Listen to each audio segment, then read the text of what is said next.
নমস্কার বন্ধুরা, আশা করছি তোমরা সবাই ভালো আছো। আজকে আমি তোমাদের সাথে ভরাট আসনের একটি ফ্লাওয়ার ডিজাইন শেয়ার করব। আর তোমরা আমার চ্যানেলটিতে নতুন হলে অবশ্যই আমার চ্যানেলটিকে সাবস্ক্রাইব করো আর পাশে থাকা বেল বাটনটিকে প্রেস করো। তো চলো এবার আমরা ডিজাইনটি দেখে নেব। প্রথমে দেখো আমি লাল রঙের একটি উল নিয়ে নিয়েছি। এটি নেওয়ার পরে আমি নিচের দিকে 4টে ঘর গুনলাম, গোনার পরে সাইডের দিকে 4টে ঘর গুনবো। এভাবে করে 4টে ঘরের আমি ক্রস স্টিচ তৈরি করছি। দেখো এটা কিন্তু বড় সাইজের, এজন্য প্রথমে একটি বড় ক্রস শেপ তৈরি করলাম। তারপরে আবার বিপরীত সাইডের থেকে মাঝামাঝি ঘরের থেকে দেখো আমি আবার আরেকটি ক্রস তৈরি করে নিলাম। এটি তৈরি করার পরে দেখো উপরে 4টে ঘর, তারপরে সাইডে 4টে ঘর গুনে নিয়ে সেম ভাবে আমি আরেকটি তৈরি করব। দেখো নিচের দিকে 4টে ঘর আছে, সাইডে 4টে ঘর। তো এভাবে করে প্রথমে একটি ক্রস চিহ্ন তৈরি করলাম। করার পরে মাঝের সেন্টারে থাকো সেন্টার বরাবর আমি 4টি তুললাম। 4 তুলে আবার পাশাপাশি সেন্টার বরাবর 4 তুলে আমি আরেকটি ডিজাইন তৈরি করে নিলাম। এই সেম ভাবে আমি 4টে ক্রস স্টিচ তৈরি করে নেব 4টে ঘর নিয়ে। দেখো দুটো ক্রস স্টিচ তৈরি হয়ে গেছে। এবার সেম ভাবে আমি আরও দুটো ক্রস স্টিচ তৈরি করে নেব এই সাইডে। আর প্রতিটা ক্রস স্টিচ কিন্তু আমি কৌণিক বরাবর তৈরি করছি। আর দেখো সেন্টারে আমি একটি ক্রস তৈরি করার পরে সেন্টার বরাবর থেকে 4 তুলছি। 4 তুলে আমি পুরোটা ক্রস স্টিচ কমপ্লিট করে নিচ্ছি।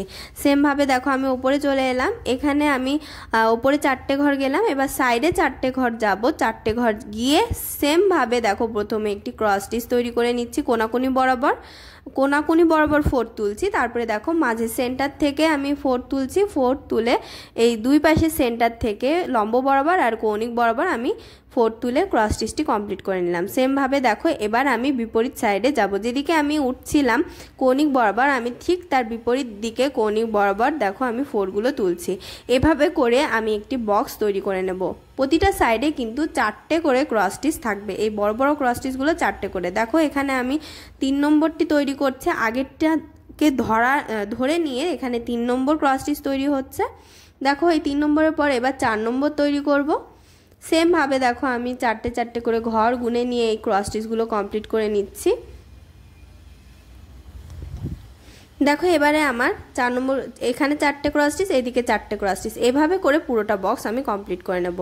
তো পুরোটা বক্স কমপ্লিট করে নিয়েছি। দেখো এখানে এই লম্ব বরাবর মাঝে যেই সেন্টারটি আছে সেখানে 4টে ঘর গুনে নিয়ে আমি একটি ক্রস স্টিচ তৈরি করে নিয়েছি, বড় ক্রস স্টিচ। সেগুলো বোঝা যাচ্ছে না, পুরোটা লাল রং দিয়ে আমি কভার করছি বলে। আর ক্রস স্টিচ তোলার জন্য যেই একটি 4 প্রথমে তোলা হয় সেই 4 দিয়ে দেখো আমি আশেপাশে পুরোটা জায়গা কমপ্লিট করে নিচ্ছি। মাঝেরটা কিন্তু বড় ক্রস স্টিচ আমি একটা তৈরি করে নিয়েছি 4টে ঘর নিয়ে। ওপরে দেখো দুটো ক্রস স্টিচের বড় বড় ক্রস স্টিচের ঘর গ্যাপ রেখেছি, অর্থাৎ 8টি ঘর ছেড়ে দিয়ে সাইডে আর উপরে 8টি ঘর ছেড়ে দিয়ে আমি মাঝের ক্রস স্টিচটি তৈরি করেছি। আর ভেতরের অংশটুকু দেখো আমি ক্রস স্টিচ তৈরি করার জন্য যেই 4গুলো তুলি সেই 4গুলো দিয়ে প্রথম যেই 4টা তোলা হয় শুধু সেটা দিয়ে আমি কভার করে নিলাম। এবারে আমি সাদা রঙের উল নিয়ে নেব। আর হ্যাঁ, তোমরা এই মাঝের ক্রস স্টিচটি চাইলে প্রথমেই হলুদ রঙের উল দিয়ে কমপ্লিট করে নেবে। চাইলে না তোমরা হলুদ রঙের উল দিয়ে কমপ্লিট করবে, কারণ আমি প্রথমে লাল দিয়ে কমপ্লিট করেছিলাম, সেটা ভালো লাগছে না বলে আমি পরে আবার হলুদ দিয়ে কমপ্লিট করে নিয়েছি। দেখো এরপরে আমি এই ভেতর দিয়ে এই সুচটিকে ঢুকিয়ে নিয়ে দেখো 2বার করে প্যাচ দিয়ে নিচ্ছি।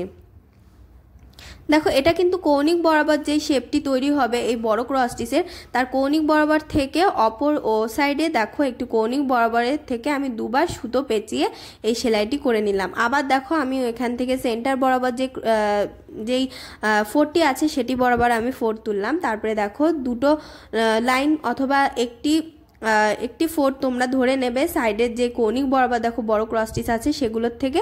তারপরে দেখো 2বার আমি সুতোটিকে ঘুরিয়ে আবার অপর সাইডে চলে এলাম।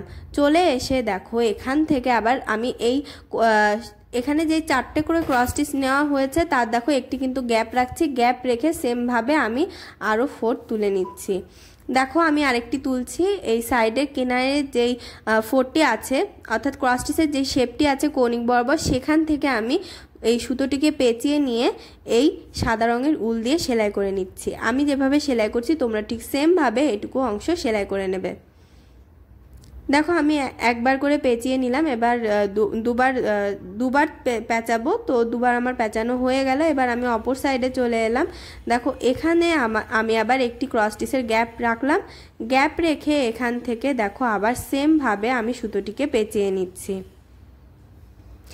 এভাবে করে কিন্তু আমার মতো করেই তোমরা পুরোটা সেলাই করে নেবে। দেখো প্রতিবার কিন্তু আমি দুবার করে পেঁচিয়ে নিচ্ছি।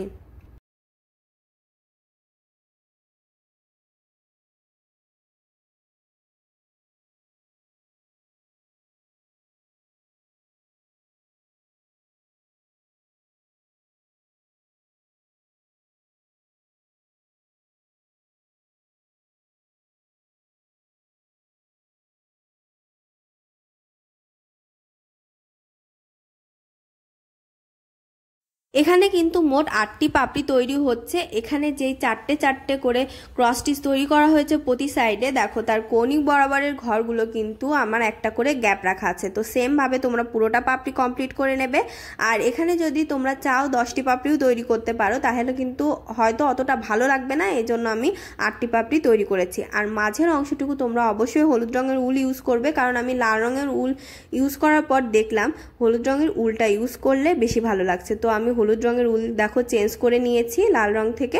তো ডিজাইনটি তোমাদের কেমন লেগেছে কমেন্ট বক্সে জানাতে ভুলবে না, জানাবে কোন ধরনের ডিজাইন দেখতে চাও। আর ভিডিওটি ভালো লাগলে লাইক শেয়ার করবে এবং অবশ্যই আমার চ্যানেলটিকে সাবস্ক্রাইব করবে।